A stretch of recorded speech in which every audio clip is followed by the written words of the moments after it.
Hello दोस्तों, स्वागत है आपका हमारी नई वीडियो में। तो आज हम यहाँ बायोलॉजी से रिलेटेड इंपॉर्टेंट एमसीक्यूज़ को देखेंगे। तो आइए शुरू करते हैं। तो जैसे इसमें हमारा प्रश्न है कि पीत पिंड कहाँ पाई जाने वाली कोशिकाओं की संगति होती है। तो ऑप्शन नंबर बी अंडाशय इसका करेक्ट आंसर होगा।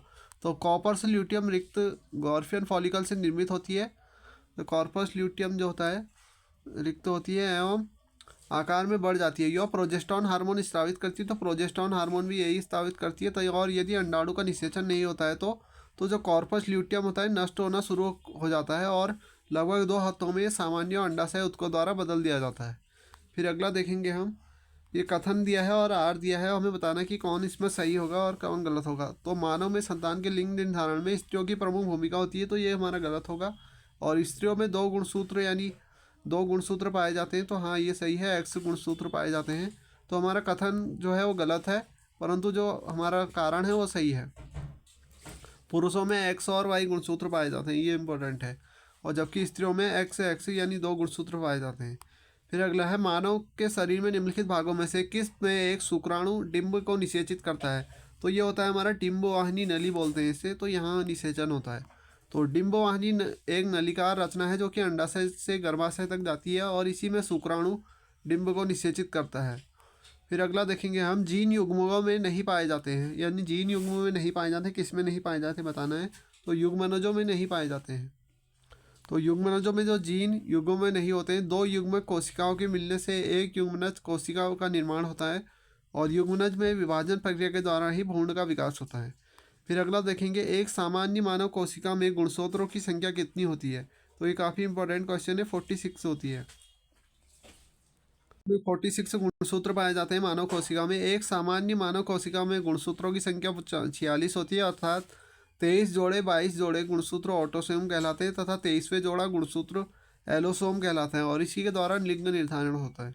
फिर अगला देखेंगे, सामान्यतः निषेचन कहाँ होता है। तो अभी पहले देखा था हमने डिम्बवाहिनी नली में। तो नर युग्मक कोशिका का संयोजन मादा युग्मक कोशिका से फैलोपियन ट्यूब में होता है और यह संयोजन ही निषेचन कहलाता है। फिर अगला देखेंगे हम, गर्भाशय के लिए एक वैकल्पिक शब्द है तो इसे यूट्रस बोलते हैं। ऑप्शन नंबर ए इसका सही होगा। फिर अगला देखेंगे हम। तो ये देख सकते हैं इसका। फिर अगला देखेंगे, साधारण मानव में गुणसूत्र होते हैं। तो हमने पहले भी देखा है 46 गुणसूत्र पाए जाते हैं।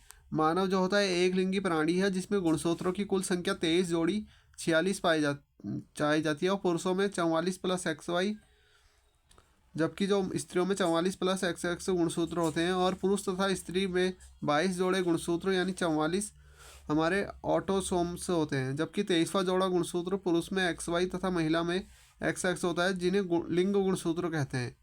और जनक जो होते हैं इससे जनक से इसकी संतान को एक्स वाई गुणसूत्र मिलते हैं तो वह पुत्र बनता है और जिसे एक्स एक्स गुणसूत्र मिलते हैं वह पुत्री। तो ये हमारे 10th क्लास में है, आनुवांशिकी या प्रजनन, उसमें से काफ़ी रिलेटेड है। तो ये सिलेबस में भी दिया गया है तो इम्पोर्टेंट है। फिर अगला देखेंगे हम, आनुवांशिकता के जनक के रूप में विख्यात वैज्ञानिक हैं। तो जी मेंडल को ही आनुवांशिकता का जनक माना जाता है।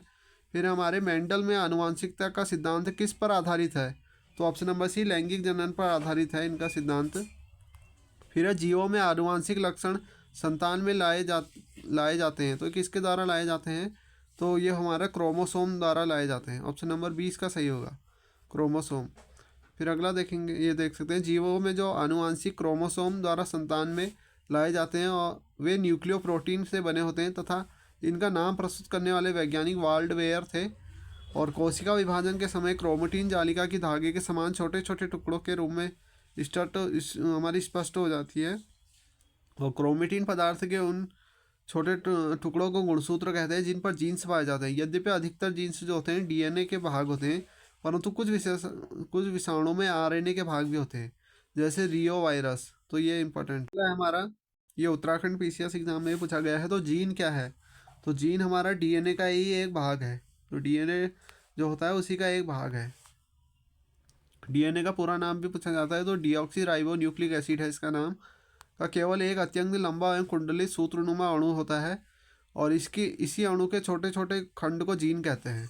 सामान्यतः एक जीन में डीएनए अणु के 5000 से 1000 जोड़ी न्यूक्लियो न्यूक्लियो जो हमारे न्यूक्लियोटाइड एकलक होता है, मोनोमर अणु होते हैं यानी।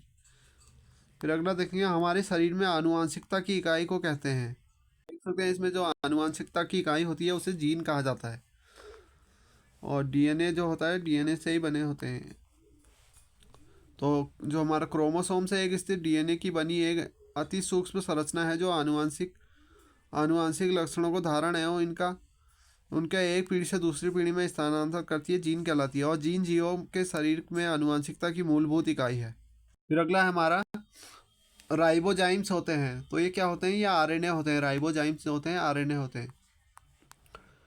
तो राइबो न्यूक्लिक एसिड होता है इसका पूरा नाम। यह राइबोजाइम्स आरएनए अणु होते हैं जो विशिष्ट जैव रासायनिक प्रतिक्रियाओं को उत्प्रेरित करने की क्षमता रखते हैं। आरएनए के किसी एक उत्प्रेरक गुण कैटेलाइटिक प्रॉपर्टी की खोज हमारे थॉमस आर केस तथा सिडनी ऑल्टमॉन को वर्ष 1989 में नोबेल भी दिया था। फिर यह लैंगिक जनन में आनुवांशिक विचरण कैसे होता है?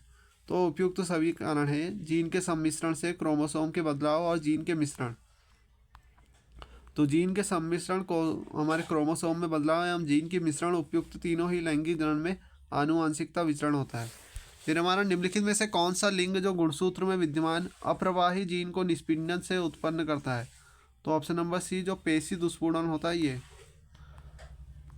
तो मनुष्य में केवल 46 गुणसूत्र अर्थात 23 जोड़ी गुणसूत्र पाए जाते हैं। पुरुषों में 23 जोड़ी गुणसूत्र में 22 जोड़ी गुणसूत्र समजात होते हैं जिन्हें ऑटोसोम से कहा जाता है। पुरुष में जो 23वीं जोड़ी गुणसूत्र अर्थात 2 गुणसूत्र XY असमान होते हैं जिन्हें माने हेट्रोसोम से कहा जाते हैं। इसके विपरीत स्त्रियों में सभी गुण समान अर्थात XX होते हैं और पुरुष में समान असमान गुणसूत्र XY होता है। यही इसे ही लिंग गुणसूत्र कहा जाता है। और पेशी दुष्पूर्ण एक्स गुणसूत्र में से संलग्न आनुवांशिक रोग है जो पीढ़ी दर पीढ़ी चलता रहता है। फिर हमारा कृत्रिम वीर्य संचयन यानी AI प्रक्रिया में निम्नलिखित में से किनको हमारे स्त्री के गर्भाशय में प्रविष्ट कराया जाता है? तो ऑप्शन नंबर सी केवल शुक्राणु होगा इसका, ओनली स्पर्म होगा। तो कृत्रिम वीर्य संरचना में हम देख सकते हैं स्पर्म के ही इसमें यूज किया जाता है ओनली। फिर अगला है जनन की एक अनियमित विधि जिसके परिणाम स्वरूप निषेचन के बिना ही भ्रूण का विकास होता है, क्या कहलाती है? तो इससे क्या बोलते हैं ये बताना है हमें। क्या सभी ऑप्शन सही होंगे। डी यानी अनिषेचन भी बोलेंगे, अपयुग्मन भी बोलेंगे, बीजाणु उद्भिद मुकुलन भी बोलेंगे। तो इसका 1 2 3 सही होगा। डिटेल पढ़ सकते हैं। जैसे ए उपयुक्त तीनों विधियों के परिणाम स्वरूप निषेचन के बिना ही भ्रूण का विकास हो सकता है। प्राकृतिक रूप से पशुओं की कुछ प्रजातियों में प्रतिरूपी की व्यक्ति उपस्थित है जिसे अनिषेचन भी बोलते हैं। प्राणी द्वारा किसी साथी के बिना स्वयं ही प्रजनन करना कहा जाता है। यह एक अलैंगिक प्रकार का प्रजनन है जो केवल कुछ मादा कीड़े एवं कवच प्रणालियों में पाया जाता है। और देख सकते हैं इसमें जो वृद्धि और विकास होता है नर पुरुष द्वारा निषेचन के बिना होता है। और वनस्पतियों में अनिषेचन का अर्थात है अनिषेचित अंडे की कोशिका के एक भ्रूण का विकास। और यह अपोमिक से एक ऐसी घटक प्रक्रिया है लिंग निर्धारण की XY प्रणाली का प्रयोग करने वाली प्रजातियों में संतान सदैव ही मादा होती है। तथा एक उदाहरण छोटी लाल चींटी का ले लेते हैं जो मूलतः मध्य एवं दक्षिणी अमेरिका की निवासी है लेकिन अधिकांशों भूमध्य रेखीय वातावरणों में पाई जाती है। फिर अगला हमारा मानव के नर प्रजनन तंत्र में अधिवृषण शुक्रवाहक शुक्राशय और प्रोस्टेट ग्रंथि द्वारा निम्नलिखित में से कौन सी भूमिका निभाई जाती है? तो इनका जो यूज है वो क्या है बताना है। तो ये शुक्राणु में परिपक्व और इसकी गतिशीलता है ये इसमें बनाए रखती है, तो ये निभाई जाती है इसके द्वारा। तो मानव में नर प्रजनन तंत्र में अधिवृषण शुक्रवाहक शुक्राशय और प्रोस्टेट ग्रंथि द्वारा शुक्राणु में परिपक्वन और उसकी गतिशीलता में भूमिका निभाई जाती है। तो आज हमने 20 क्वेश्चन देखे इसके। तो आगे भी हम इससे बायोलॉजी के इंपॉर्टेंट क्वेश्चंस को देखेंगे। तो थैंक्स फॉर वॉचिंग। मिलते हैं अगली वीडियो में, तब तक के लिए goodbye. Please subscribe my channel.